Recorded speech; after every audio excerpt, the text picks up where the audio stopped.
Qui reconnaît le personnage sur la gauche? C'est qui? C'est Gollum. Et l'objet qui est au centre? L'anneau, le précieux de Gollum.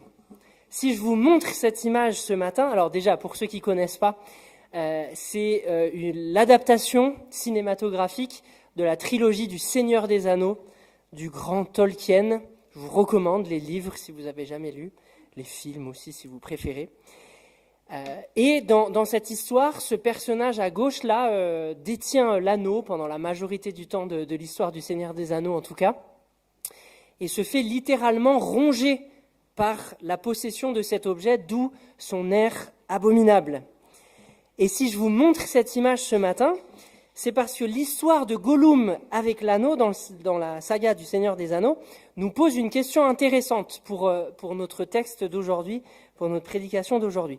Il s'agit de la question suivante: qui possède qui? Qui possède qui? Alors non pas au sens de la possession démoniaque, malgré la tête de Gollum, mais simplement au sens de la propriété. Qui est propriétaire de qui entre Gollum et l'anneau? Est-ce l'anneau qui est propriétaire de Gollum ou Gollum qui est propriétaire de l'anneau? Et qui est le maître de qui? Et qui est au service de qui? C'est une question intéressante pour nous ce matin, parce qu'elle se pose aussi, alors non pas dans la relation que nous avons à l'anneau, j'espère, mais dans la relation qu'on peut avoir au bien matériel. La relation qu'on peut avoir à l'argent, mais au bien matériel d'une manière plus générale. Qui possède qui et qui est au service de qui dans notre relation au bien matériel? Et je crois que la question nous semble bien souvent anecdotique, secondaire, comme si elle ne concernait que les autres, ceux qui sont plus riches que nous, ceux qui sont plus avares que nous. Mais nous, ça va. Nous ne sommes pas au service de l'argent ou au service de nos biens matériels. Mais d'autres plus riches que nous ou plus avares que nous, oui. Et on se pose la question pour les autres et jamais trop pour nous-mêmes. Mais il faut se rendre compte, je crois que dans le texte que nous allons lire et dans d'autres de l'Évangile, Jésus tient un discours proprement radical sur cette question de la relation que nous avons au bien matériel. Et je vous invite tout de suite à lire avec moi dans l'Évangile de Matthieu, au chapitre 6, les versets 19 à 34.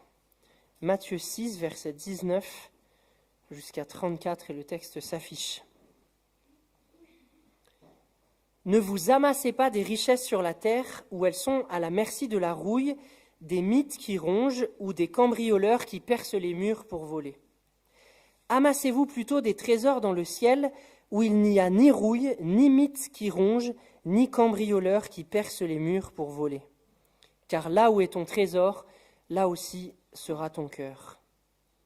Les yeux sont comme une lampe pour le corps. Si donc tes yeux sont en bon état, ton corps entier jouira de la lumière. Mais si tes yeux sont malades, tout ton corps sera plongé dans l'obscurité. Si donc la lumière qui est en toi est obscurcie, dans quelles ténèbres profondes te trouveras-tu? Nul ne peut être en même temps au service de 2 maîtres, car ou bien il détestera l'un et aimera l'autre, ou bien il sera dévoué au premier et méprisera le second. Vous ne pouvez pas servir en même temps Dieu et l'argent. C'est pourquoi je vous dis, ne vous inquiétez pas en vous demandant qu'allons-nous manger ou boire? Avec quoi allons-nous nous habiller? La vie ne vaut-elle pas bien plus que la nourriture? Et le corps ne vaut-il pas bien plus que les vêtements? Voyez ces oiseaux qui volent dans le ciel. Ils ne sèment ni ne moissonnent. Ils n'amassent pas de provisions dans des greniers, et votre Père céleste les nourrit. N'avez-vous pas bien plus de valeur qu'eux? D'ailleurs, qui de vous peut, à force d'inquiétude, prolonger son existence ne serait-ce que de quelques instants? Quant aux vêtements, pourquoi vous inquiétez à leur sujet? Observez les lys sauvages. Ils poussent sans se fatiguer à tisser des vêtements. Pourtant, je vous l'assure, le roi Salomon lui-même, dans toute sa gloire, n'a jamais été aussi bien vêtu que l'un d'eux.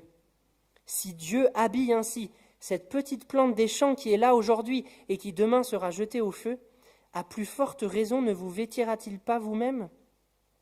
Votre foi est bien petite. Ne vous inquiétez donc pas et ne dites pas « Que mangerons-nous » ou « Que boirons-nous » Ou avec quoi nous habillerons-nous? Toutes ces choses, les païens s'en préoccupent sans cesse. Mais votre Père qui est aux cieux sait que vous en avez besoin. Faites donc du royaume de Dieu et de ce qui est juste à ses yeux votre préoccupation première, et toutes ces choses vous seront données en plus. Ne vous inquiétez pas pour le lendemain se souciera de lui-même. À chaque jour suffit sa peine. Ce proverbe de Jésus qui est devenu célèbre et que tout le monde connaît, même sans lire la Bible. Je vous invite à prier. Seigneur, ta parole est la vérité, transforme-nous par cette vérité dans ce domaine parfois un peu tabou, parfois un peu sensible de notre relation à l'argent et aux biens matériels d'une manière plus générale. Amen. Vous l'avez entendu dans ce texte, à travers plusieurs formulations différentes, à travers plusieurs images, 4 en fait, Jésus pose une question à ses disciples qui l'entourent et à nous aujourd'hui à travers la lecture du texte. De quoi vous préoccupez-vous dans votre vie? À quoi passez-vous votre temps? À quoi passez-vous votre énergie? À quoi passez-vous votre argent? Pourquoi, en 2 mots, en vue de quoi vivez-vous? Qu'est-ce qui vous fait vous lever le matin? Qu'est-ce qui vous motive à dépenser votre argent et votre énergie et votre temps pour une chose en particulier? La première image que Jésus emploie pour poser cette question, c'est l'image du trésor. Et Jésus affirme avec cette image que notre cœur, c'est-à-dire toute notre vie intérieure, dans notre culture aujourd'hui, le cœur, c'est juste le centre de la vie émotionnelle. Le cœur, quand on parle du cœur, c'est les émotions aujourd'hui. Mais à l'époque de la Bible, que ce soit dans l'Ancien Testament ou dans le Nouveau Testament, le cœur, c'est toute la vie intérieure. C'est l'intelligence, c'est la volonté, c'est les émotions aussi. C'est tout ce qui fait notre vie intérieure. Et Jésus, avec cette image du trésor, affirme que notre cœur, donc notre intelligence, notre volonté, nos émotions, se situeront exactement au même endroit que notre trésor. Notre intelligence, notre volonté, nos émotions seront mobilisées, concentrées, préoccupées par ce qu'on amasse, ce qui compte pour nous, ce qu'on cherche à préserver et à protéger. Où est ton trésor? Et puis Jésus parle des yeux comme la lampe du corps.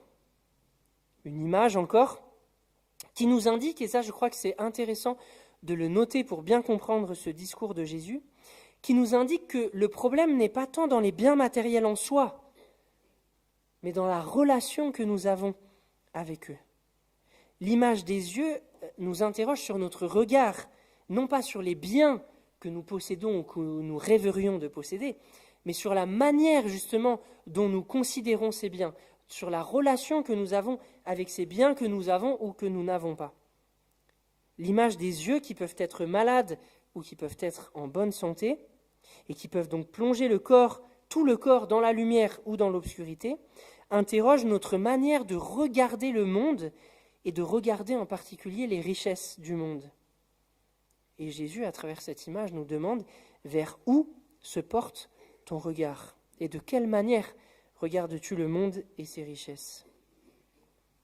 Peut-être serions-nous tentés, et c'est quelque chose qu'on peut entendre souvent, tentés de répondre que nous voulons servir Dieu, que c'est notre priorité, tout en cherchant à faire de l'argent, tout en cherchant à augmenter sans cesse son niveau de vie et à faire carrière. Mais à ce sujet, la réponse de Jésus est assez radicale. Vous ne pouvez pas servir 2 maîtres. Vous ne pouvez pas être au service de 2 dieux. Il faut choisir. Là encore, malgré la radicalité avec laquelle il s'exprime, la manière de parler de Jésus indique que l'argent en soi n'est pas le problème. Lorsqu'il dit « vous ne pouvez pas servir 2 maîtres », vous ne pouvez pas servir Dieu et l'argent, ou Dieu et Mammon dans certaines traductions. Jésus ne dit pas qu'avoir une gestion raisonnable de son argent et de ses biens est le problème. Jésus ne dit pas que détenir de l'argent est le problème. Le terme mammon, qui est un terme araméen que Jésus utilise ici, est d'ailleurs assez neutre, pris isolément de son contexte. Dans le contexte-là, on l'entend péjorativement, puisque Jésus dit qu'on ne peut pas servir Dieu et mammon. Mais le terme mammon lui-même n'a pas de connotation péjorative en lui-même. dans une traduction araméenne de l'Antiquité, on lit pour Proverbe 3, verset 9, donc dans l'Ancien Testament, « Honore le Seigneur avec ton mammon ». Honore le Seigneur avec ton mammon. Si vous lisez Proverbe 3, verset 9 dans nos traductions françaises, vous trouverez quelque chose du type « Honore le Seigneur avec tes biens ». Mais voilà, dans la traduction araméenne de l'Antiquité, ils avaient justement traduit « Honore le Seigneur avec ton mammon ». La question donc que Jésus pose n'est pas de savoir si l'argent est bon ou mauvais, ce n'est pas son propos, mais de savoir de quel Dieu nous sommes au service. Un peu comme Gollum et l'anneau. Qui est au service de qui? L'argent est-il un outil à notre service, ou plus précisément au service d'une vie orientée vers Dieu, ou bien notre vie est-elle orientée vers l'argent? Et enfin, dans le 4e développement de ce discours de Jésus, qui est le plus long, Jésus pose la question de ce que l'on cherche avec endurance dans sa vie. Est-ce le manger et le boire? Est-ce le vêtement? Est-ce les biens de consommation en général?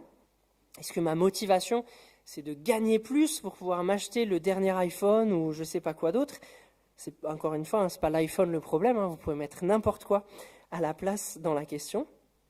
Ou bien est-ce que ce que je cherche avec endurance, c'est le règne de Dieu et sa justice? Et la radicalité, à nouveau, avec laquelle Jésus dresse les oppositions dans ce texte, nous pousse à nous poser la question honnêtement. Et je crois que c'est parce que nous avons tant de mal à nous poser ces questions honnêtement que Jésus tient un discours radical là-dessus. J'ai l'impression que souvent, sur cette question de nos relations avec l'argent et avec nos biens, si on nous demande « qu'est-ce qui te préoccupe dans la vie ?», on ne répond pas ce qui nous préoccupe, mais ce qu'on aimerait rechercher avec endurance. Un peu inconsciemment, on répond avec ce à quoi on aimerait consacrer notre vie. Mais on a du mal à regarder avec honnêteté ce à quoi nous consacrons concrètement notre vie. Quelle est l'orientation fondamentale de ma vie? Pas l'orientation que j'aimerais avoir, mais l'orientation que j'ai déjà au vu des choix que j'ai faits, au vu de la manière que j'ai de me comporter, au vu de la manière que j'ai d'utiliser mes biens et mon argent en particulier. Peut-être une question qui pourrait nous aider à nous poser la question avec sincérité. Si quelqu'un d'extérieur, quelqu'un qui ne me connaît pas, que je ne connais pas, regardait mon compte en banque et mes transactions bancaires, et qu'on lui demandait qu'est-ce qui est important pour moi, en regardant mes transactions bancaires, qu'est-ce qu'il dirait? Et je ne dis pas que la majorité des transactions bancaires doivent consacrer le règne de Dieu, doivent être en lien avec le règne de Dieu, parce qu'évidemment, les grosses dépenses qu'on a sont pour notre loyer, pour manger, etc. Et ça, c'est bien normal. Mais quand même, les transactions bancaires indiquent, d'une manière générale, ce à quoi on veut consacrer nos biens et ce qui est important pour nous dans notre vie. Et ça peut peut-être nous aider, du coup, sans le faire vraiment, à prendre du recul sur nous-mêmes et à nous demander en vérité, non pas ce à quoi nous aimerions consacrer notre vie, mais ce à quoi nous la consacrons concrètement, actuellement. Et pour Jésus, dans ce texte, si notre préoccupation fondamentale est orientée vers les biens matériels et vers l'argent plutôt que vers Dieu, ça nous entraîne dans une forme de triple dépendance. Une dépendance aux circonstances matérielles dans lesquelles nous vivons, une dépendance à nous-mêmes et une dépendance à un faux Dieu. Alors j'ai déjà parlé de la dépendance à un faux Dieu, de l'idolâtrie de l'argent, lorsqu'on a repris ce passage, vous ne pouvez pas servir de maître, vous ne pouvez pas servir Dieu et l'argent. Mais Jésus nous montre ici que la préoccupation des biens terrestres entraîne aussi une forte inquiétude dans la vie quotidienne.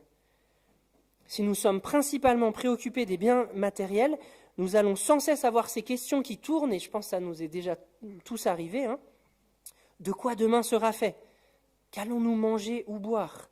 Avec quoi allons-nous nous habiller? Comment allons-nous partir en vacances? Comment allons-nous payer le loyer? Comment allons-nous payer les études des enfants? Notre paix et notre joie deviennent dépendantes des circonstances matérielles dans lesquelles nous vivons. Si notre préoccupation principale devient les biens matériels, notre paix et notre joie est à la mesure des circonstances matérielles qui sont les nôtres. Donc triple dépendance, dépendance à l'idolâtrie d'un faux Dieu, l'idolâtrie de l'argent, dépendance des circonstances matérielles qui sont les nôtres et qu'on ne choisit pas en général. Et puis plus subtil, Jésus dénonce une troisième dépendance, une certaine forme d'orgueil implicite cachée derrière ses inquiétudes, une dépendance mal ajustée à nous-mêmes. Lorsqu'au verset 27, il demande « Qui de vous peut, à force d'inquiétude, prolonger son existence, ne serait-ce que de quelques instants ?» On sait aujourd'hui que l'inquiétude constante a même plutôt tendance à diminuer notre existence, en augmentant les risques cardiovasculaires.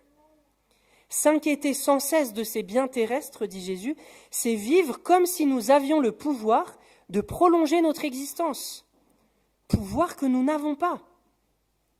La préoccupation pour les biens terrestres entraîne donc, avec beaucoup d'inquiétude, cette triple dépendance, dépendance à une idole, dépendance aux circonstances matérielles de nos vies et dépendance à nous-mêmes, parce que s'inquiéter sans cesse pour ça, c'est vivre comme si nous avions le pouvoir de prolonger notre existence par nos possessions. Que faut-il faire alors ? Quel est le remède contre cette inquiétude qui nous gagne tous à un moment donné ou à un autre en fonction des saisons de nos vies ? Que faut-il faire alors ? Vivre dans le contentement de ce que nous avons ? Certainement. Certainement. Vivre en ascète, dans le mépris des biens terrestres, dans le mépris de l'argent, dans le mépris de la gestion raisonnable et sage des biens matériels ? Certainement pas. Certainement pas. Ce n'est pas du tout ce que Jésus dit ici. Dans le discours de Jésus, celui que nous avons lu, mais dans l'Évangile en général, les besoins matériels ne sont jamais méprisés, et les biens matériels non plus. Déjà dans le Notre Père, dans la prière que Jésus nous a laissée, sur laquelle nous avons médité pendant la semaine d'écoute et prière, et sur laquelle Kevin a prêché la semaine dernière, Jésus nous apprend à prier « Donne-nous aujourd'hui notre pain de ce jour ». Aucun mépris pour les besoins matériels légitimes, mais pour les biens dont nous avons besoin. Et même dans le texte que nous avons lu, Jésus dit à ses disciples que toutes ces choses, c'est-à-dire la nourriture, le vêtement, les biens matériels nécessaires à la vie quotidienne, leur seront données en plus du règne de Dieu et de sa justice, dont il leur est demandé de faire leur préoccupation première, principale. Le discours de Jésus n'est donc pas dualiste. Le dualisme, c'est les philosophies et les courants spirituels et les religions qui consistent à opposer le céleste et le terrestre, comme si l'un était bon, le céleste, et l'autre mauvais, le terrestre, nos corps, les biens matériels, la terre sur laquelle nous vivons. Et influencés par des courants dualistes qui ne sont pas chrétiens, qui viennent de certains courants philosophiques grecs, mais qui continuent à influencer jusqu'à aujourd'hui, nous avons parfois une lecture dualiste de la foi chrétienne. Et trop souvent, nous entendons dans nos églises des considérations qui ne sont pas conformes à l'Évangile et qui sont dualistes. Des considérations qui nous invitent à un certain mépris du terrestre et des biens matériels, comme si le salut consistait en une libération de nos corps et de la terre. Ce n'est pas l'Évangile. Ce n'est pas ce que dit Jésus, ce n'est pas ce que disent les apôtres dans le Nouveau Testament. Le discours de Jésus n'est pas dualiste. Il ne considère pas que le terrestre est mauvais alors que le céleste est bon. Et il ne prône pas non plus dans ce texte la passivité et la paresse contre le travail. Même les oiseaux travaillent pour faire leur nid et pour ramasser de la nourriture. L'enseignement de Jésus consiste plutôt à inviter ses disciples à poursuivre le but véritable de la vie humaine, le règne de Dieu, sans s'en laisser distraire par des préoccupations qui sont légitimes, mais qui sont secondaires et qui ne doivent pas devenir le but de nos existences. Le remède contre l'inquiétude et la préoccupation pour les biens terrestres, ce n'est donc pas un mépris de l'argent, ce n'est donc pas un mépris des réalités matérielles ou d'une gestion raisonnée et sage des biens, mais plutôt une confiance renouvelée dans la bonté excessive de Dieu. C'est de ça dont Jésus nous parle ici, de la bonté excessive de Dieu. Et le remède contre l'inquiétude, c'est de replacer sa confiance dans ce Dieu dont la bonté est excessive. Excessive dans le sens qu'elle déborde la simple utilité, la simple nécessité. Voyez, nous dit Jésus, ces oiseaux qui volent dans les airs, ils ne sèment ni ne moissonnent, ils n'amassent pas de provisions dans des greniers, et votre Père céleste les nourrit. N'avez-vous pas bien plus de valeur qu'eux ? Observez les lys sauvages, ils poussent sans se fatiguer à tisser des vêtements. Pourtant, je vous l'assure, le roi Salomon lui-même, dans toute sa gloire, n'a jamais été aussi bien vêtu que l'un d'eux. Si Dieu habille ainsi cette petite plante des champs, qui est là aujourd'hui et qui demain sera jetée au feu, à plus forte raison ne vous vêtira-t-il pas vous-même ?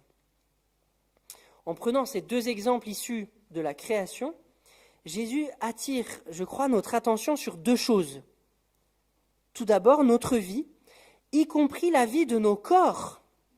À nouveau, on voit ici que Jésus ne méprise pas le corporel et le terrestre.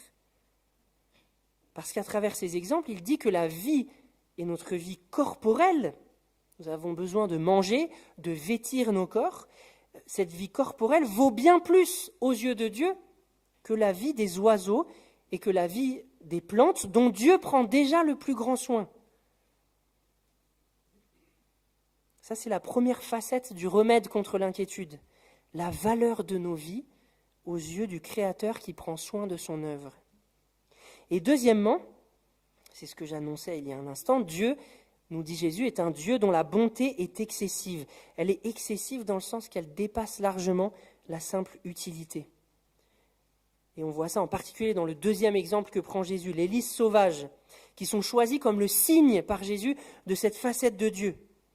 Les lys sauvages, les fleurs sauvages en général, montrent effectivement la générosité de Dieu dans l'ornementation et l'embellissement du monde. Ça ne sert à rien d'autre que d'embellir le monde. Et Dieu ne compte pas pour les mettre qu'à certains endroits pour que ça soit beau, mais sans excès. Les fleurs sauvages, ça pousse partout. Ce que Jésus nous dit, c'est que la beauté du monde, d'une manière générale, et il y a quelques images pour l'illustrer, la beauté du monde, les fleurs, Jésus nous parle là de fleurs sauvages. Il y a les cerisiers du Japon qui fleurissent chaque année et qui attirent, qui font un pic du tourisme au Japon. Tout le monde vient voir la beauté des cerisiers japonais qui fleurissent, la beauté des montagnes, des lacs qu'on peut admirer en rando, des montagnes enneigées, la beauté d'un beau coucher de soleil. C'est la vue qu'on avait de notre balcon à Marseille. La beauté des étoiles et des galaxies. On a de plus en plus de belles photos avec le télescope Hubble qui parcourt notre galaxie pour essayer de prendre des photos de l'univers tel qu'il était il y a plusieurs millions d'années. C'est impressionnant. Pourquoi cette beauté et pourquoi un univers si grand ? À quoi servent toutes ces autres galaxies, toutes ces autres étoiles, toutes ces autres planètes ? Jésus nous dit que cette beauté du monde, cette beauté de notre planète, mais plus largement encore, cette beauté de l'univers, sont des signes et donc des remèdes qui nous sont donnés contre l'anxiété, contre l'inquiétude quotidienne, parce qu'ils nous redisent que Dieu est bon et généreux et qu'il l'est même à l'excès. Voilà ce sur quoi se fonde ou doit se fonder notre paix et notre joie face à nos besoins matériels. Non sur un mépris du terrestre, mais sur la confiance que tout ne repose pas sur nos épaules et que le Créateur, dans sa bonté, prend soin de nous, nous qui avons une grande valeur à ses yeux. Et c'est d'ailleurs peut-être en méditant sur ces passages du Sermon sur la montagne que l'apôtre Paul écrit aux Philippiens, au chapitre 4 de sa lettre aux Philippiens, « Ne vous inquiétez de rien. Ne vous inquiétez de rien, mais en tout, par la prière et la supplication, avec des actions de grâce, faites connaître à Dieu vos demandes. Et la paix de Dieu, qui surpasse toute pensée, gardera votre cœur et votre intelligence en Jésus-Christ. Faites donc du royaume de Dieu et de ce qui est juste à ses yeux votre préoccupation première, et toutes ces choses vous seront données en plus. Amen. Je vous invite à quelques instants de silence pour recevoir ces paroles et je conclurai par la prière. Seigneur Jésus, merci pour ce rappel radical que nous n'avons pas à faire de l'argent et des biens matériels notre Dieu, ce pourquoi nous dépensons notre énergie, notre temps, ce de quoi nous nous mettons au service, que cette vie-là est une vie qui ne nous procure qu'inquiétude et anxiété. Seigneur, merci de nous rappeler avec radicalité, pour que nous l'entendions mieux, que la vie humaine bonne, paisible, joyeuse, telle que tu l'as voulu, c'est une vie à ton service à toi. Une vie qui se préoccupe du règne de Dieu et du rétablissement de ton règne sur la terre comme tu l'as rétabli au ciel. Merci Seigneur parce que tu ne nous invites pas à un mépris du terrestre, à un mépris de nos corps, ni même à un mépris de l'argent et des biens, mais tu nous invites à bien les situer comme des outils au service d'une vie orientée vers toi et vers ton règne. Merci parce que tu ne nous invites pas à nier nos besoins matériels, mais à te les remettre. Toi qui es le créateur de ce monde matériel, toi qui es le créateur de nos corps, toi pour qui nous avons de la valeur. Seigneur, fais grandir notre confiance en toi par l'esprit que tu as déposé en nous. En ton nom Jésus. Amen.